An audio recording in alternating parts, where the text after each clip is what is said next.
जी बिस्मिल्लाहिर्रहमानिर्रहीम, अस्सलामु अलैकुम वरहमतुल्लाहि वबरकातुहू। मेरा नाम है डॉक्टर मोहम्मद मुज़म्मिल हसन। एक नए सेशन के साथ आपकी खिदमत में हाज़िर हैं।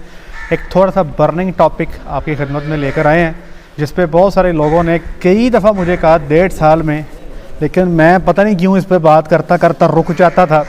तो आज मैं उसके बारे में थोड़ी सी आपको इन्फॉर्मेशन दे देता हूँ। A1 मिल्क, A1A2 मिल्क और A2A2 मिल्क, इसकी ज़्यादा डिटेल में नहीं जाऊँगा। ये जो 3 क्वालिटी का दूध बताया आपको मैंने, A1 मिल्क, A2 मिल्क और इसी तरह A1 मिल्क, तो 3 तरह के जो मैंने आपसे शेयर कर रहा हूँ। इसके हवाले से YouTube पे बहुत सारी वीडियोस पड़ी हैं कि ये मिल्क अच्छा है, ये मिल्क नुकसानदेह है, इससे ये बीमारी आती है, इससे ये बीमारी आती है, इससे बच्चों में हार्ट अटैक हो जाता है, इससे बच्चों में जो है वो मेमोरी कमज़ोर हो जाती है, मैदे के मसाइल आते हैं, पेट के कैंसर हो जाते हैं, शुगर का मसला बन जाता है, बहुत सारी चीज़ें आपको मिल जाएंगी। अच्छा, अब मेरा इस पे टेक ऑन लोगों को चाहिए था कि हम चूँकि जिन वलैती गायों के साथ काम करते हैं, लोग चाहते थे कि हम इस पे बात करें कि क्या वलैती गाय का दूध जहर है, क्या वलैती गाय का दूध पीने से खुदा न खास्ता हम बहुत किसी बड़े मसले में पड़ने जा रहे हैं। तो इस पे मैं आपको थोड़ी सी क्लैरिटी देना चाहता हूँ। तो जैसे मैंने आपको बताया कि 3 तरह का दूध है, A1 milk, A2 milk, A1A2 milk. ये दूध में पाए जाने वाली प्रोटीन की बुनियाद पर ये 3 किस्म की हिस्सों में इसको डिवाइड किया गया है। मैं ज़्यादा डिटेल में आपको नहीं आपसे लेकर जाता। अब इसमें जो हमारी पाकिस्तान में पाई जाने वाली गाय है, या इसी तरह इंडिया में जो गाय पाई जाती है, और हमारी जो भैंस है, इसमें जो दूध है, इन जानवरों का जो दूध है कुदरती तौर पे A2 है। अच्छा, अगर आप हॉल्स्टन फ्रीजन की बात करें, या जो वलैती गायें हम बाहर से पाकिस्तान में लेके आते हैं, तो इनके अंदर सारी A1 भी नहीं, सारी A2 भी नहीं, और सारी A1 भी नहीं। रिसर्च ये कहती है कि दुनिया में पाए जाने वाली 38% 38% गायों का दूध A2 है। ये मैं नहीं कह रहा, ये आप जाके गूगल कर सकते हैं, ख़ुद पढ़ लें आप। माशाल्लाह अक्सर लोग आप में से पढ़ने लिखने वाले हैं, गूगल को स्टडी कर सकते हैं, जानते हैं। तो 38% गायों का दूध, मैं फ्रीजियन की बात कर रहा हूँ। फ्रीजियन कौन सी गाय है जो दुनिया में दूध के हिसाब से सबसे पहला नंबर अगर किसी गाय का है, सबसे पहले नंबर वाली जो मिल्क ब्रीड है वो हॉल्स्टन फ्रीजियन है। 38% गायों का A2 मिल्क है। बाकी कुछ परसेंटेज A1 की भी है और कुछ परसेंटेज A1 की भी है। हमारी जो गाय है या जो हमारी भैंस है, उसका दूध A2 है। दूध की क्वालिटीज़ की अगर मैं बात करूं, तो सबसे जो बेहतरीन क्वालिटी का जो दूध जो दुनिया जिसको मानती है, वो है A2 मिल्क। मतलब वो दूध जो हमारी गाय पैदा करती है, जो हमारी भैंस पैदा करती है, वो एक बेहतरीन क्वालिटी का मिल्क उसको दुनिया मानती है। लेकिन ऑन दी अदर हैंड, क्या A1 मिल्क ख़तरनाक है, क्या A1 मिल्क ख़तरनाक है? तो इसके हवाले से आपको डिफरेंट लिटरेचर मिल जाएगा। मैंने इसको स्टडी किया है और इसमें मैंने बहुत सारे रिसर्च आर्टिकल स्टडी किए हैं। इसमें आपको दोनों तरह से लोग एक्सप्लेन करते मिलेंगे। कुछ रिसर्च पेपर आपको ऐसे भी मिल जाएंगे जो आपको ये शो करते हैं कि ये दूध नुकसानदेह है। कुछ रिसर्च आर्टिकल आपको ऐसे भी मिल जाएंगे जो ये बताते हैं कि ये दूध सेहत के लिए नुकसानदेह नहीं। लेकिन ऑन दी अदर हैंड, मैं आपसे एक मेरा सवाल आप लोगों से, हम लोग अपने सेहत के मामले में इतने आप कह लें कि कीन नहीं होते हैं। मतलब हम बड़ा कुछ गलत मलत कर रहे होते हैं, हमारी खुराक भी खालिस नहीं है, बड़ा कुछ हम खा पी जाते हैं। लेकिन अगर आप डेवलप्ड कंट्रीज़ की बात करें, तो वहाँ पे हमारे लिहाज से चीज़ें बड़ी मुख्तलिफ हैं। चाइना में चले जाएँ तो चाइना में इस वक्त आपको ऑस्ट्रेलिया से भी दूध आता है, चाइना में इस वक्त जर्मनी से भी दूध आता है, चाइना का अपना दूध भी है। तो दुनिया के अंदर A1 और A1 मिल्क इस्तेमाल हो रहा है। अगर ये इतना ही ख़तरनाक होता, इतना ही इसमें प्रॉब्लम्स होते, या इतना शदीद ये चीज़ें तबाही निकाल देता, तो शायद दुनिया इसको हमारे पता होने से काफ़ी देर पहले का छोड़ चुकी होती और इसका कोई ना कोई अल्टरनेट पे आ जाती। लेकिन एक बात है कि इस मिल्क के हवाले से आपको दोनों पेपर्स मिलेंगे, दोनों तरह की रिसर्च मिलेगी।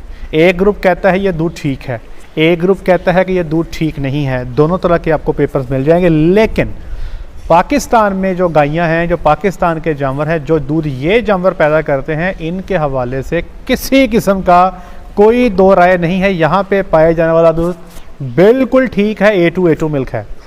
अच्छा, अब मैं आपको अगली बात बताता हूँ। पाकिस्तान में गायें आ गई, इंपोर्ट होती है हर साल, कोई 7-8 हज़ार गाय आ जाती है, कभी 10 हज़ार भी आ जाती है, कभी 12 हज़ार गाय भी आ जाती है, जिसमें डिफरेंट, कभी A1 आ गया, कभी A2 आ गया। अब तो खैर ये टेस्ट पाकिस्तान में अवेलेबल है, आप दूध का टेस्ट करवा के ये चेक कर सकते हो कि जो दूध आपके पास आ रहा है उसमें कौन सी प्रोटीन पाई जाती है, ये आप चेक कर सकते हैं। लेकिन एक बात मैं बता दूँ कि पाकिस्तान में अब जो सीमन इस्तेमाल किया जाता है पाकिस्तान में, उसमें A1 पे भी और A2 मिल्क सीमन पे पाबंदी है। पाकिस्तान में जितना भी सीमन हम इन गायों को लगाते हैं वो 100% A2 होता है। हमारे यहाँ पे कानून बन चुका है, आप A1 जो बुल है वो इंपोर्ट नहीं कर सकते, आप A2 बुल भी इंपोर्ट नहीं कर सकते, आप सिर्फ A2 बुल ही इंपोर्ट कर सकते हो। तो एक बात समझ लें कि दुनिया की 38% जो गायें हैं वो A2 हैं। अब आपके पास वो आ जाती हैं, उसमें से कुछ A1 वाली भी होंगी, कुछ A2 वाली भी होंगी, कुछ A1 वाली भी होंगी। आगे जो सीमन उनको इस्तेमाल किया जाता है पहली नस्ल में, दूसरी, तीसरी, चौथी में, वो सिर्फ और सिर्फ A2 मिल्क का ही किया जाता है। तो मेरे लिए कोई इतना ये कंसर्निंग मामला इसलिए भी नहीं है कि आगे जो ब्रीडिंग की जा रही है उसमें इस चीज़ को ख़ातर खा नज़र में रखा जा रहा है। और सेकंड पॉइंट ये है कि दुनिया की डेवलप्ड कंट्रीज़ जो हैं वो ये दूध इस्तेमाल कर रही हैं, तो इसलिए मेरा पॉइंट ऑफ व्यू ये है कि ये दूध है इस्तेमाल के काबिल है। और मैं अपने घर में भी इस्तेमाल कर रहा हूँ। देखिए, अपने घर में अपने बच्चों के साथ को भी पिला रहे हैं, अपने बच्चों में भी इस्तेमाल कर रहे हैं, मैं भी इस्तेमाल कर रहा हूँ। मैं तो 13 साल से इस्तेमाल कर रहा हूँ। अच्छा, एक तो पॉइंट ये हो गया। दूसरा पॉइंट मैं दरख्वास्त करना चाहता हूँ, हमारे अवाम को आदत पड़ गई है भैंसों का दूध पीने की। अक्सर लोग कंप्लेंट करते हैं कि यार गायों का दूध बिकता नहीं है, भैंसों का दूध यार लोग पसंद करते हैं। तो मैं एक बात आपसे दरख्वास्त कर दूं कि जितना भैंसों का खालिस दूध मुझे अवेलेबल है शायद किसी और को इतना अवेलेबल नहीं होगा। उसकी वजह है कि हमारे पास 250 भैंसें और माशाल्लाह मैं बड़े आराम से उस दूध ले सकता हूँ। लेकिन मुझे भैंसों का दूध बंद किए आज अपने घर में भी 5 साल हो गए। अब आप हैरान हो गए, लो जी ने नवा कट्टा खोलते ही कि भैंसों का दूध ना पियो। मैं ये नहीं कह रहा, मैं ये कह रहा हूँ कि मैंने अपने ऊपर इसको बंद कर लिया है। मैं ना अपने बच्चों को पिलाता हूँ, ना मैं अपने घर वालों को पिलाता हूँ, ना मैं खुद पीता हूँ। अब आप पूछेंगे क्यों, क्या भैंसों का दूध मुज़रे सेहत है? तो जवाब है नहीं। तो ये दूध मैंने बंद क्यों किया, ये मैंने बताता हूँ क्यों बंद किया। जब आप 1 कप चाय का लेते हो ना, या 1 कप दूध का लेते हो, तो 1 कप दूध जो आप गाय का लेते हो उसमें कैलोरीज हैं 145। जब आप भैंस का 1 कप दूध लेते हो तो आपको कैलोरीज मिलती हैं कम और बेश 250। तो जब इतनी सारी कैलोरीज आपने बैक वक्त अपने अंदर ले जानी है, और आपको पता है कि आधा किलो दूध तो हम यकदम ही कड़प कर जाते हैं, 500 कैलोरीज ठक अंदर। मैं रोज़ ट्रेडमिल करता हूँ, तकरीबन 3-3.5 महीने से कर रहा हूँ। आपको कुछ अंदाज़ा भी हो रहा होगा, कुछ मैंने वेट लूज़ किया है। और 40 मिनट की ट्रेडमिल करने के बाद 40 मिनट, तो जो कैलोरीज मैं बर्न कर रहा होता हूँ ना, मशीन बता रही होती है वो कितनी होती है, 160 से 165। तो 40 मिनट की ट्रेडमिल करने के बाद 1 कप जो मैं गाय का दूध पीता हूँ मैं सिर्फ उसी को बर्न कर पाता हूँ। तो भैंस का 250 कैलोरी को मैं कैसे बर्न करूँगा? तो इसलिए चूँकि मेरी जो एक्टिविटी है, जो मेरे घर वालों की एक्टिविटी है, वो क्या है, घर में बैठे रहना, कुर्सी पे बैठे रहना, तो इसलिए मैंने इसको अपने ऊपर अब बैन कर दिया है। भैंस का दूध वो बंदा पिए जिसने रोज़ाना काम करना है, मिस्त्री है, सुबह से शाम तक काम करता है, मज़दूर है, सुबह से शाम तक काम करता है, फार्म पे काम करने वाला, फोड़ा मार के गोबर साफ़ करने वाला, पूरे पेड़े में जो है ये साइलेज लगाने वाला, या जिसने सुबह कई पकड़नी है, खेतों को पानी लगाना है, उस बंदे के लिए भैंस का दूध अल्लाह की ज़ात ने बनाया है। ये सिर्फ घर बैठ के पी के जो पेट निकाली जा रहे हैं, मोटे हुई जा रहे हैं और वज़न बढ़ाई जा रहे हैं, ब्लड प्रेशर के आपको मसाइल आ रहे हैं। याद रखिएगा, मोटापा बहुत बड़ा चैलेंज है।